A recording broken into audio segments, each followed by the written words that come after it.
ప్రభువైన యేసుక్రీస్తు నామమున మరలా ఈ సైన్స్ అండ్ సైన్స్ అనే కార్యక్రమానికి ఆహ్వానిస్తున్నాం.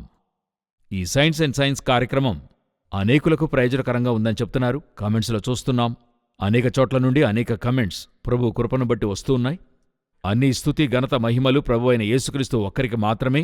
ఎందుకంటే ఇది ప్రారంభించే ఐడియా ఈ విధంగా ఈ టైటిల్ అంతా కూడా దేవుడే అనుగ్రహిస్తున్నాడు. దాని ఆధారంగా చూస్తున్నాం. ఈరోజు మనతో బ్రదర్ రూబన్ వచ్చి ఉన్నారు. Welcome to the program brother.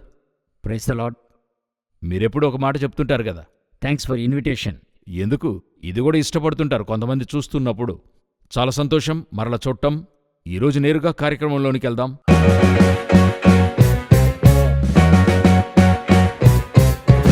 మనం ఈ మ్యాథమెటిక్స్ అనేటువంటిది మనం గతసారి చెప్పుకున్నాము. అన్ని కూడా గణితం పైన ఆధారపడి ఉన్నదని మనం గతం చూసాం. ఇప్పుడు తరువాత దాని యొక్క కొనసాగింపుగా ఈ గణితం అని కూడా లెక్కలుగానే చూస్తున్నాం, అని కూడా మ్యాథ్స్గా చూస్తున్నామని చెప్పి అందులో మనం గత ప్రోగ్రాంకి ముందుగా ఒక ప్రోగ్రాం చేసున్నాం. అంటే మీరు యవనస్తుల మధ్య ప్రశ్న అడిగారు, వారు దానికి జవాబు చెప్పారు అనేటువంటిది. అందులో చాలామంది నాతో చెప్పారు, మాకు ఇప్పుడు అవగాహన వచ్చింది, అది మేము తెలుసుకున్నాం అంటున్నారు. దాని కొనసాగింపుగానే మనం కొంత ముందుకు వెళ్లాలని చూస్తూ ఉన్నాం. ఇప్పుడు మానవ స్థాయిలో మనం చూసున్నాము ఈ గణితం ఎంతవరకని. డిజిటల్గా చూసాం ఈ కార్యాలన్నీ ఏ విధంగా ఉన్నాయని. ఇది దాటి ఇప్పుడు ఓల్డ్ ఏఐ టెక్నాలజీలో ఉంది. అవునా? అవును. అది ఎంతవరకంటే ఏ వ్యవస్థలోకి చూసినా ఏఐ అంటున్నారు. ఏది చూసినా ఆ రోజున ఒకదానిలో చూసా, హోటల్లో కూడా ఏఐ ప్రవేశపెట్టారట. రెస్టారెంట్లో ఎటువంటి ఏఐ రాబోతుందో నాకే అర్థం కావడంలా. ఆ స్థాయికి ఏఐ ఫీవర్ ఒకటి వరల్డ్ వైడ్గా వెళ్తుంది. దీని సంబంధముగా ఈ మ్యాథమెటికల్ సైంటిఫికల్ కార్యాలు ఏతిసం మ్యాథమెటికల్ ద్వారా ఏఐ టెక్నాలజీలోకి ఏ స్థాయికి వచ్చింది ఎలాగా అనేది మీరు చెప్తే బాగుండనుకుంటా. Okay, once again thanks for your invitation. ఈ కంప్యూటర్ ప్రపంచాన్ని మార్చింది అన్న విషయంలో మరొక మాటే లేదు. 100%. దాని ద్వారా చూడని డొమైనే లేదు. ఒక కాలంలోనైతే నేను చిన్నవానిగా ఉన్నప్పుడు బ్యాంక్కి వెళ్ళినప్పుడు అకౌంట్ నోట్బుక్లో రాస్తుండేవాళ్ళు. ఆ తర్వాత అంతా కంప్యూటర్ అయింది. కంప్యూటర్ వచ్చినప్పుడు చాలామంది పని వదులుకొని బయటకు వచ్చినట్టుగా మనం చూసి ఉన్నాం. కొన్ని బ్యాంకులైతే ఫుల్లీ కంప్యూటరైజ్డ్ బ్యాంక్ అని బోర్డు పెట్టుకునేవాళ్ళు. ఓకే, ఇప్పుడు అటువంటి ఒక బోర్డు పెట్టుకున్నామంటే అది అమెచ్యూర్గా కనపడుతూ ఉంటుంది కదా. ఆ రోజైతే దిస్ బ్యాంక్ ఈజ్ కంప్యూటరైజ్డ్ అన్నట్టుగా వాళ్ళు ఉంచుకునేవాళ్ళు. సో ఈ కంప్యూటర్ సంబంధితమైన ఒక పరిశ్రమ అన్నది ఇంపాక్ట్ చేయని డొమైన్ ఈరోజు లోకంలో ఏదీ లేదు. సో ఇప్పుడు సమీప కాలంలో చివరి ఒక 3-4 సంవత్సరాలుగా ఏఐ ఎంతో ప్రబలమవుతూ వస్తుంది. నాకు ఒకటి జ్ఞాపకం వస్తుంది. ఒక 2 సంవత్సరాల ముందుగా ఒక ఏఐ బాట్ అదొచ్చి తనంతటే ట్విట్టర్లో ట్వీట్ పెడుతుంది. ఏఐ అంటే ఆర్టిఫిషియల్ ఇంటెలిజెన్స్, అంటే కృత్రిమ మేధస్సు. తెలిసిన వాళ్ళు ఇది అవసరమని అడిగితే తెలియని వాళ్ళ కోసం నేను ఇది చెప్తూ ఉన్నా. మీరు చెప్పండి బ్రదర్. సో అదొక ట్వీట్ పెట్టింది. అది ఎవరు మనము హ్యూమన్ బీయింగ్స్ ఇంటర్వ్యూతో పెట్టింది కాదు, అదే వేసింది. ఈ న్యూస్లో రావడం నేను చదివాను, జ్ఞాపకం ఉంది. అదేమంటుందంటే, లోకములో అనేక స్పీసీస్ ఉన్నాయి, అనేక జీవరాశులు ఉన్నాయి, పశువులున్నాయి, మేకలున్నాయి, వైల్డ్ అనిమల్స్, అనేక స్పీసీస్, వేల కొలది స్పీసీస్ ఉన్నాయి. సైంటిఫిక్గా బయాలజికల్గా చెప్తున్నప్పుడు హ్యూమన్ బీయింగ్స్ని ఒక స్పీసీసే అంటారు. మనము ఒక జీవరాశి అని చెప్తుంటారు. ఆ ఏఐ ఎలా క్యాల్కులేట్ చేసిందంటే, ఈ లోకంలోనే ఎంతో మోసమైన ఈ ప్రపంచానికో పర్యావరణానికో హామ్ కలిగించే జీవరాశి అంటే అది హ్యూమన్ బీయింగ్స్, మానవ జాతే ఎంతో మోసమైన పరిణామాలను ఈ లోకానికి, మన పర్యావరణానికి ఏర్పరిచింది అని మెసేజ్ ఇచ్చింది. ఇప్పుడు గ్లోబల్ వార్మింగ్ అని చెప్తున్నాం. కార్బన్ అధికం అవడం వల్ల ఆ భూతాపం వేడి కావడం అనేది చెప్తూ ఉన్నాం. అన్నిటికీ హ్యూమన్ బీయింగ్స్ తప్ప వేరే ఏ స్పీసీస్ కాంట్రిబ్యూట్ చేయలేదు. ఇది ఎందుకు చెప్తుందని యోచించినట్లయితే మ్యాథమెటికల్గా కరెక్ట్. ఒక్కొక్క విషయానికి అది ప్రతి క్యాల్కులేషన్కి నెంబర్ వేసి చూస్తున్నప్పుడు అది డిరైవ్ చేసిన ఆన్సర్ ఎంతో కరెక్ట్. అంటే మిగతా జీవరాశులు ఈ భూమికి లోకానికి చేసిన హాని కంటే మనిషి అధికంగా చేశాడు. మనుషులు మాత్రమే చేసింది. వేరే ఏ జీవరాశి భూమికి హాని చేయలేదు. దాని క్యాల్కులేషన్ కరెక్ట్ మ్యాథమెటికల్గా. ఇల్లస్ట్రేషన్ నేను ఎందుకు చెప్తున్నానంటే, కొంచెంగా మానవ జాతి ఇదే నెంబర్స్లో ఆలోచించనారంభించాం అన్ని విషయాల్లోనూ. ఇప్పుడు ఎలాగ ఏఐ టెక్నాలజీ మనుషులను అన్ని జీవరాశులతో ఒక జీవరాశిగా చూస్తోంది.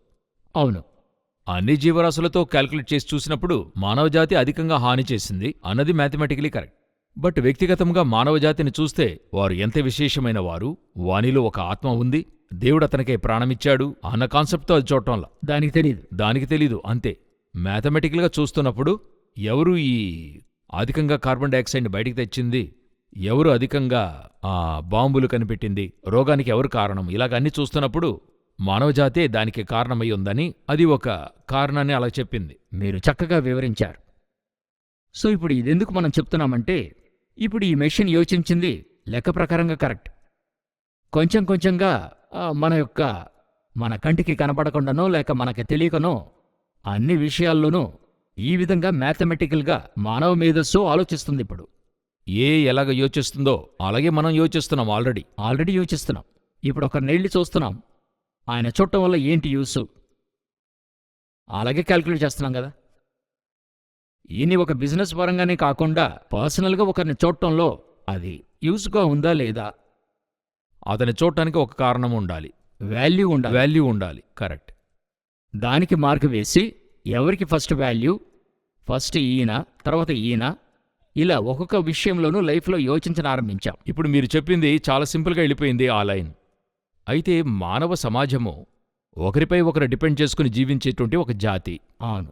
అప్పుడు ఒకరిని మనం వెళ్ళి చూసేప్పుడు వారిని చూడటానికి ఎటువంటి ఒక అర్హతలక్కర్లేదు, జస్ట్ ఫ్రెండ్లీ. అవును. కూర్చుని అట్లే సంధించే విషయాలుగా ఉండేవి.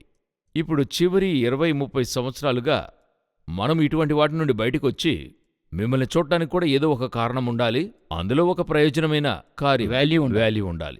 లేకపోతే మిమ్మల్ని చూడటంలో ఏంటి ప్రయోజనం? ఎందుకు చూడాలి? Time waste. అక్కడికెళ్ళి కూర్చుని క్యాల్కులేటివ్ అయిపోయామని చెప్తున్నారు. ఎగ్జాక్ట్గా. ఓకే. సో ఇలా యోచించడాన్ని బట్టి ఇప్పుడు ఎంతోమంది కొత్త డాక్టర్లను గురించి మనం వింటూ ఉన్నాం కదా. మొదటిగా మన స్పిరిచువల్ ఇల్లస్ట్రేషన్ చూద్దాం, స్పిరిచువల్ ఉదాహరణని చూద్దాం. ఇప్పుడు ఈ విధంగా యోచించినట్లయితే అదే దేవుడు క్షమిస్తున్నాడు కదా, పాపం చేయొచ్చు కదా. ఇప్పుడు అది మీరు చెప్పినట్టుగా దానికొక పేరిచ్చి కారణం చెప్పానంటే వెంటనే ఓవరాల్ అవుతుంది. ఇప్పుడు ఇది వచ్చి ఒక ప్రధానమైన ఉపదేశంగా వెళ్తూ ఉంది. దీని మరో ఘట్టం ఒకటుంది. ఇప్పుడు మీరు చెప్పారు కదా, దేవుడు క్షమిస్తున్నాడు, అందువల్ల పాపం చేయొచ్చు. అదేనా దేవుడు క్షమించేవాడుగా ఉన్నాడు, ఎందుకు పాపం చేయకూడదు? ఇదే మరొక మెట్టుగా చెప్పాలంటే నువ్వు చేయబోయే పాపాన్ని కూడా ఆయన క్షమించాడు. సో ధైర్యంగా ఉండు, ధైర్యంగా చేయొచ్చు, ధైర్యంగా చెయ్యి. పాపక్షమాపణ రిజర్వేషన్లో ఉంది. అవును, రిజర్వ్డ్. ఇది ఎక్స్ప్లెయిన్ చేయడానికి ఒక అనాలజీ చెప్తాను. ఇదేంటో తెలుసు, దీని పేరు ఫైర్ ఎక్స్టింగ్విషర్. ఇది కారుకంటూ చేయబడిన ఒక స్ప్రే. దీని పని ఏంటంటే నిప్పు అనచడానికి, ఎమర్జెన్సీ కోసం. అవును. మంట చెలరేగినప్పుడు దీనితో ఆర్పగలరు. ఇప్పుడు మీరు చెప్పండి, ఇది ఒకరి బెడ్రూమ్లో ఉంది, లేకపోతే ఇంట్లో కారులో ఉంది. ఇది ఉందన్న కారణంతో ఎవరైనా నిప్పు పెట్టుకుంటారా? నిప్పు ఏర్పడితే ఆర్పడానికే ఇది ఉంది. ఇది ఉందని చెప్పి నిప్పు పెట్టుకోలేము. ఎవరన్నా పెట్టుకుంటారా? పెట్టినా పెట్టుకుంటారేమో కాబోలు. ఇప్పుడు చెప్పే ఉపదేశాలను బట్టి సమస్య ఎలాగుందో మనం గ్రహించగలం. మీరేమనుకుంటున్నారో చెప్పండి. అలా పెట్టుకుంటే వారిని ఏమంటామంటే, సైకాట్రీలో ఐక్యూ టెస్ట్ ఒకటి పెడతారు. అంటే ఒక నార్మల్ 15 ఏళ్ల అబ్బాయి ఉన్నాడంటే అతనికి ఎంత జ్ఞానం ఉందో తెలుసుకోవడానికి ఒక క్యాల్కులేషన్ ఐక్యూ టెస్ట్ పెడతారు. కొందరికి చెప్తుంటారు, వీళ్ళ వయస్సు 20 అండి, అయితే వీళ్ళ తెలివిని చూస్తే 6 ఏళ్ల లోపలే ఉంది అని కొన్ని ప్రశ్నల ద్వారా చెప్తూ ఉంటారు. ఆ విధంగా ఐక్యూ లేనివాడే చేస్తాడు. ఇంట్లో ఫైర్ స్ప్రేయర్ ఉంది, ధైర్యంగా కాలుద్దాం, జుట్టును కాల్చుకుందాం, తర్వాత ఆర్పుకోవచ్చు కదా. ఉంది కదా. ఇది ఎలాగే ఈ స్టేట్మెంట్ కరెక్ట్గా ఉంటుంది? ఆ విధంగానే ఆ స్టేట్మెంట్ ఉంది. సో ఇది 2 విషయాల కోసమే చెప్పాను ఈ ఎగ్జాంపుల్. ఫస్ట్ పాయింట్, దేవుని యొక్క కృప ఉంది కాబట్టి ఒకరొచ్చి పాపం చేశారంటే ఈ ఎనాలజీయే. ఇది ఒకటి. ఇంకొక ఎనాలజీ చెప్పదలిచాను. ఏంటంటే, దీనికి ఈ ఎక్స్ప్లెనేషన్ ఇచ్చే కాలానికి మనం వచ్చాం. ఇటువంటి ప్రశ్న ఏర్పడటమే మొదటిగా తప్పు. మన పరిస్థితి వీటికి జవాబు చెప్పే రీతిగా అయ్యింది. ఇప్పుడు ఇది ఒక 50 సంవత్సరాల క్రితం ఒకరు అడిగి ఉన్నట్లయితే వారినేం చెప్పుండేవాళ్ళు? ఇలాంటి ప్రశ్న వచ్చి ఉండేది కాదు. అట్లే వేలల్లోనో లక్షల్లోనో ఒకరికి ఈ ప్రశ్న వచ్చినట్టయితే దానికి జవాబే చెప్పరు, నెగ్లెక్ట్ చేస్తారు. వారిని నెగ్లెక్ట్ చేస్తారు. ఐక్య తక్కువ ఉన్నవారు అడిగితే ఏం చేస్తారో ఆ విధంగా వదిలేస్తారు. బట్ మనకి చివరి కాలంలో ఏంటి ప్రాబ్లం అంటే, పాపం పెరగడం కూడా సమస్య కాదు, పాపం అంటే ఏంటో తెలియకపోవడమే. ఇప్పుడు ఉండేటువంటి జనరేషన్ని మీరు చెప్తున్నారు. దాని వైపుగా పూర్తిగా వెళ్ళామని చెప్పడం లేదు. ఆ వైపుగానే ఇప్పుడున్న జనరేషన్ వెళ్తుంది. దానికి ఏంటి రీజన్ అయి ఉంటుంది అనుకుంటున్నారు? దానికి ఒక రీజన్ మన ఈ విద్యను, మ్యాథమెటిక్స్ను. మ్యాథమెటికల్గా అడిగేది కరెక్టే కదా. దేవుడు క్షమిస్తున్నాడు, అప్పుడు మ్యాథమెటికల్గా ఓకేగా. లెక్కలేసి చూస్తే అది కరెక్టే, ఫార్ములా ప్రకారం కరెక్టే. ఫార్ములా ప్రకారం కరెక్ట్. ఓకే. ఏ చెప్పింది కదా, అది చెప్పింది కరెక్టే మ్యాథమెటికల్గా. జ్ఞానమును బట్టి ఒకటి మనసు ప్రకారంగానో లేక మ్యాథమెటికల్ ఫార్ములా ప్రకారంగానో అది చెప్పింది కరెక్ట్. అదే ఇది స్పిరిచువల్ డైమెన్షన్ ఎలా ఎఫెక్ట్ చేసిందంటే ఇటువంటి ఉపదేశం రావడానికి దారి చూపించింది. ఓకే. వచ్చి మనిషికి ఏది పాపము, దాని యొక్క పరిణామం ఏంటన్నది, ఏది పాపం అన్నదే తెలియలేదు వాళ్ళకి. అదే ప్రాబ్లం. తెస్సలోనికైలకు రాసిన 2వ పత్రిక 2లో వారి రాక అబద్ధ విషయమైన సమస్త బలముతోనూ నానా విధములైన సూచక క్రియలతోనూ మహత్కార్యములతోనూ దుర్నీతిని పుట్టించు సమస్త మోసముతోనూ నశించుచున్న వారిలో సాతాను కనపరుచు బలమును అనుసరించి ఉండును. ఇంగ్లీష్లోనైతే the coming of the lawless one will be in accordance with how Satan works. ఇందులో ఒక మాటను మనం చూడగలం, ద లాలెస్ వన్. లాలెస్ అంటే డెఫినేషన్ లెస్ పీపుల్. వారికి ఏది సరి ఏది తప్పనేది తెలియకుండా పోతుంది. అప్పుడు ఇదొచ్చి ధర్మశాస్త్రానికి ముందున్న కాలముగా పౌలు చెప్తున్నట్టుగా ఉంది కదా. ధర్మశాస్త్రము లేకుండినట్లయితే నాకు పాపం అన్నది ఏమిటో తెలియకుండా ఉండింది, ధర్మశాస్త్రం వల్ల నాకు పాపమేంటో తెలిసి అంటున్నాడు. అప్పుడు అంతకుముందున్న ప్రజలకి ఏది పాపమో కాదో తెలియదు కదా. తెలీదు. అదేవిధంగా ఇప్పుడు వెళ్తున్నారంటున్నారు మీరు. అదే లెవెల్కి ఇప్పుడు మనం తిరిగి వెళ్తున్నాం. అంత్యకాలంలో అలాగుంటారని బైబిల్ చెప్తుంది. బైబిల్లో ఆల్రెడీ చెప్పు ఉంది. అవును. అంటే ఇప్పుడు ఒక చిన్న ఎగ్జాంపుల్ చెప్పాలంటే, ఒక వైట్ పేపర్ని చూపించి ఇదెందుకు మీరు వైట్ అని చెప్తున్నారని ఒకరిని అడిగితే ఎలాగుంటుంది? దీనికేం జవాబు చెప్పేది? ఇందులో ఏంటి సమస్య అంటే రీజనింగ్ అన్నదే ఎఫెక్ట్ అయింది. ఇప్పుడు మన థింకింగ్ కెపాసిటీ అన్నది ఉంది కదా, మన విజ్డమ్ ఆర్ జ్ఞానం అంటాం కదండి, మన హృదయం, అదే మరి కరప్ట్ అయింది. ఆ కరప్షన్ యొక్క ఇంటెన్సిటీ కొంచెం కొంచెంగా పెరుగుతుంది. దానికి ఒక ముఖ్యమైన రీజన్ ఈ సైంటిఫిక్ మెటీరియలిజం, సైంటిఫిక్ ఏథిజం, అన్నిటికీ క్యాల్కులేషన్. వీళ్ళన్నీ క్యాల్కులేటివ్ మైండ్లో చూడటం వల్ల ఇప్పుడు వీళ్ళొచ్చి ఆ పాపక్షమాపణ ఉండడం వల్ల పాపం చేయొచ్చు, అలా క్యాల్కులేట్ చేయడం ఆరంభించాం. ఆ విధంగా క్యాల్కులేట్ చేయడం అయింది. అలాగున్నప్పుడు వీళ్ళకి పాపం అంటే ఏమిటో తెలియని స్థితికి వచ్చేశారు. పాపం అంటే ఏంటో తెలిస్తేనే వానికి తప్పని అర్థం తెలియజేయడానికి.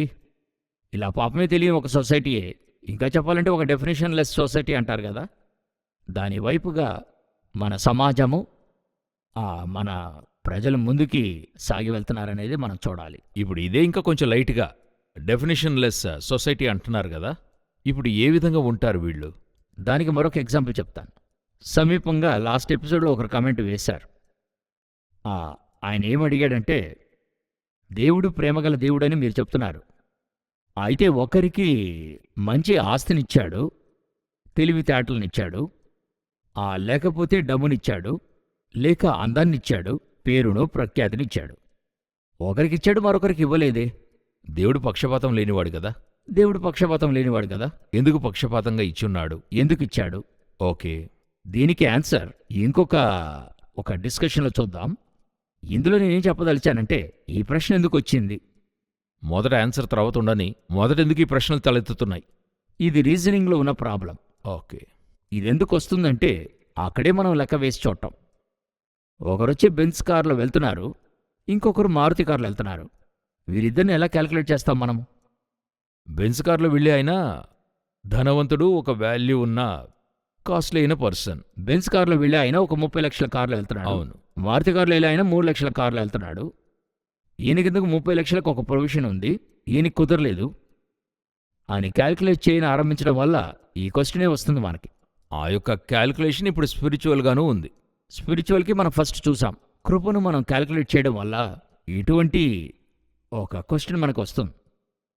అటువంటిదే అన్నిట్లోనూ అప్లై చేసి చూస్తున్నాం. ఓకే, ఇప్పుడు ఆ మారుతి కారుని క్యాల్కులేట్ చేయడంలానే ఈయనెందుకు తెల్లగొన్నాడు, ఈయనెందుకు నల్లగొన్నాడు? కరెక్ట్. మనం ఇంతకుముందు డిస్కషన్లో మాట్లాడినట్టుగానే ఒక 30 లక్షల కారు ఉంచుకున్న వాని యొక్క పరిస్థితి, మారుతి కారు కలిగిన వాని పరిస్థితిను చూడటానికి ఆ వాల్యూలో కారు వాల్యూ అయితే తక్కువ ఉండొచ్చు, బట్ 30 లక్షల రూపాయల కారు ఉంచుకున్న వాని వాల్యూ, మారుతి కారు ఉన్న వ్యక్తి వారి యొక్క వాల్యూస్ అది కాదు. మనం ఇంతకుముందు దీని గురించి చూసాం. అవును. 30 లక్షల రూపాయల కారున్న వ్యక్తి భయంకరమైన టెన్షన్తో, దిగులుతో షుగరుతో, బీపీతో ఉండొచ్చు. మారుతి కారులో వెళ్ళే వ్యక్తి ఎంతో హ్యాపీగా, సంతోషంగా, అప్పు లేకుండా సంతోషంగా ఉండవచ్చు. ఉండొచ్చు. అయితే బయట నుండి చూస్తే, క్యాల్కులేటివ్గా చూస్తే అతను బాగున్నాడు, అతను గొప్ప ధనవంతుడు, అతను కోటీశ్వరుడు. ఇటు అయ్యో పాపం చిన్న కారు ఉంచుకున్నాడు. ఇదే కదా. ఇదే ఇటువంటి ఒక క్యాల్కులేటివ్ స్పిరిచువల్గానూ వచ్చింది. ఇప్పుడు ఈ యొక్క రీజనింగ్, ఈ థింకింగ్ చేస్తున్నాం కదా, ఈ థింకింగ్ ప్యాటర్న్, ఇవి థాట్లు వచ్చేవి.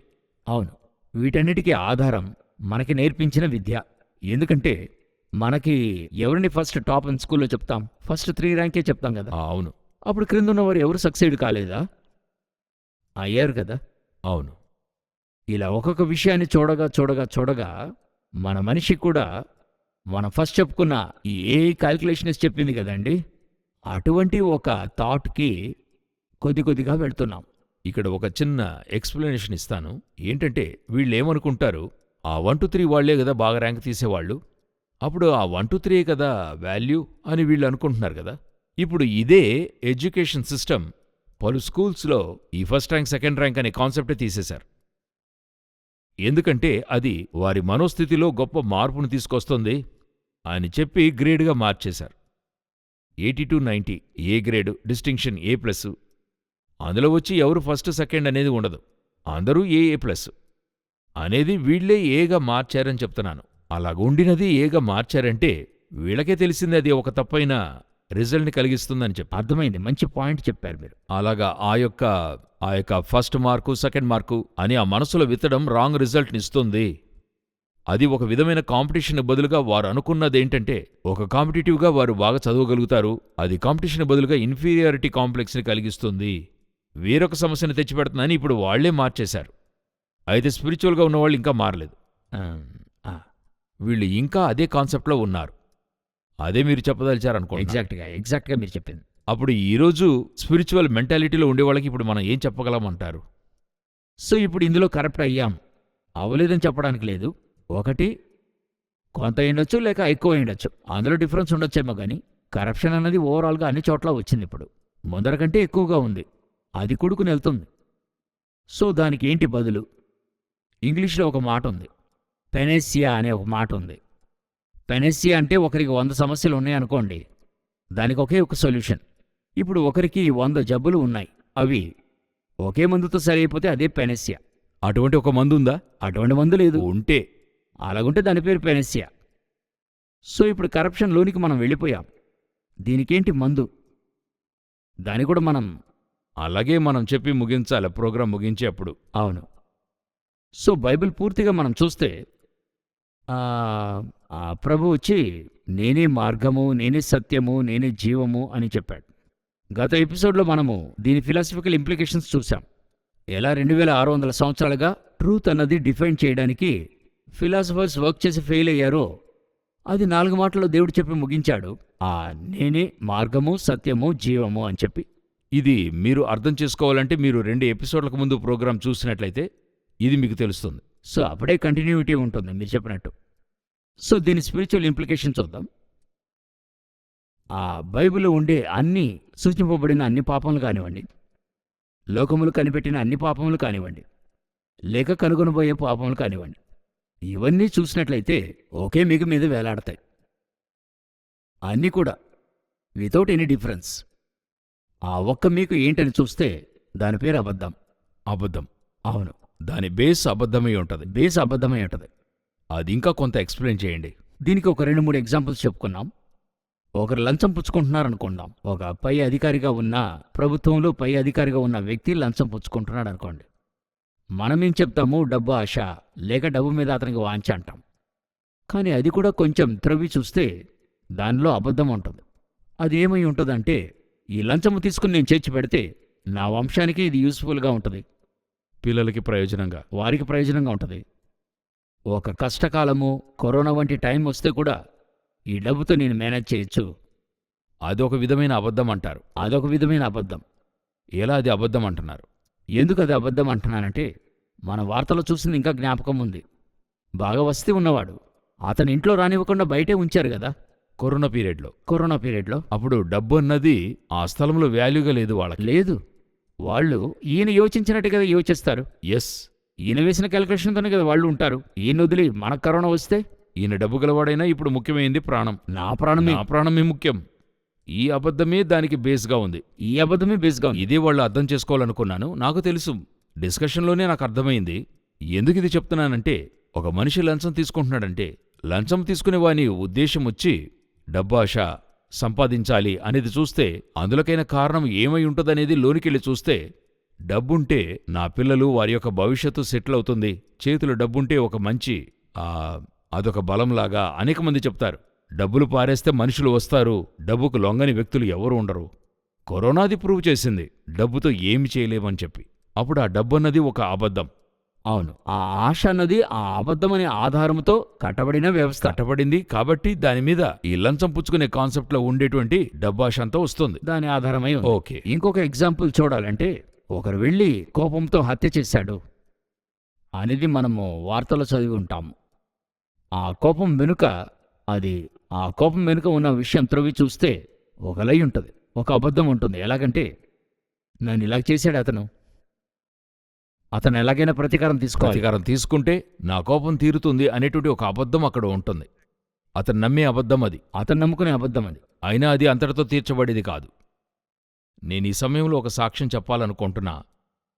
ఈ ప్రోగ్రాం సంబంధించిన ఒక సాక్ష్యం ఇది, వారికి ప్రయోజనకరంగా ఉంటుంది. ఇది మన ప్రోగ్రాం సైన్స్ అండ్ సైన్స్ అనే ప్రోగ్రాంని చూసి మన యొక్క ఆఫీస్కి ఫోన్ చేసి వారు చెప్పినటువంటి సాక్ష్యం ఏంటంటే, ఒక స్నేహితుల మధ్య వ్యాపార లావాదేవీలు, అందులో ఒకరు తన స్నేహితుని దగ్గర డబ్బు తీసుకుని ఏమార్చాడు. దాదాపు 30 లక్షల వరకును ఏమార్చాడు. ఏమార్చినా కోపంలో ఇతనికి ఏం చేయాలో తెలియక వెళ్ళి అడుగుతున్నాడు. కానీ అతని దగ్గర సరైన రెస్పాన్స్ లేదు. ఇతన్ని ఎలాగంటే, నేను తీసుకోలేదు, నీ దగ్గర నేను తీసుకోలేదు, నువ్వు ఎవరో నాకు తెలీదు అనేటువంటి రీతిలో అయిపోయింది. ఓకే, చివరికి ఇతనికి తీవ్రమైన కోపంతో, ఎందుకంటే మీరు చెప్పినందువల్ల నాకు సాక్ష్యం జ్ఞాపకం వచ్చింది, తీవ్రమైన కోపంతో అతని హత్య చేయాలనే తీర్మానానికి వచ్చేస్తాడు. అయ్యయ్యో, అతని చంపి ఏదైనా చేయాలని చెప్పి, ఇతనికేంటంటే మన వల్ల అది చేయలేము, మనం చేస్తే చిక్కుల్లో పడతాము, వేరొకరితో చేయిద్దాము అనే తీర్మానానికి వచ్చేశాడు. అటువంటి పరిస్థితిలో ఇక నాకు తెలిసి అన్ని ఏర్పాట్లు అలా చేసుకున్నాడు. అతను ఆల్మోస్ట్ అన్ని కూడా ఫిక్స్ చేసుకున్నాడు. అటువంటి పరిస్థితిలో ఈ ప్రోగ్రాం చూసే అవకాశం వచ్చింది అతనికి. అందులో మనము మనిషి వాల్యూను గురించి మాట్లాడుకున్నాం. అవును, కొన్ని ఎపిసోడ్ల క్రితం మనం మాట్లాడుకున్నాం. అంటే ఒక మనిషి యొక్క ప్రాణము ఎంత వాల్యూ, ఇదే కాన్సెప్ట్తో మనం అందులో మాట్లాడుంటాం. లోకము డబ్బుతో ఒకరి యొక్క వాల్యూ చూస్తుంది, కానీ ఒక మనుషుని ఆత్మ వచ్చి లోకము కంటే గొప్పదని యేసు చెప్పిన కాన్సెప్ట్. ఇది చూసిన వెంటనే అతనికి 30 లక్షలే కదా, కానీ అతని ఆత్మ ఇంకా వాల్యూ. Praise the lord. అతని చంపామంటే ఈ 30 లక్షల కోసం అంతటి వాల్యూ ఉన్న ఆత్మని చంపాలా? పోనీ 30 లక్షలే కదా మనం సంపాదించొచ్చు.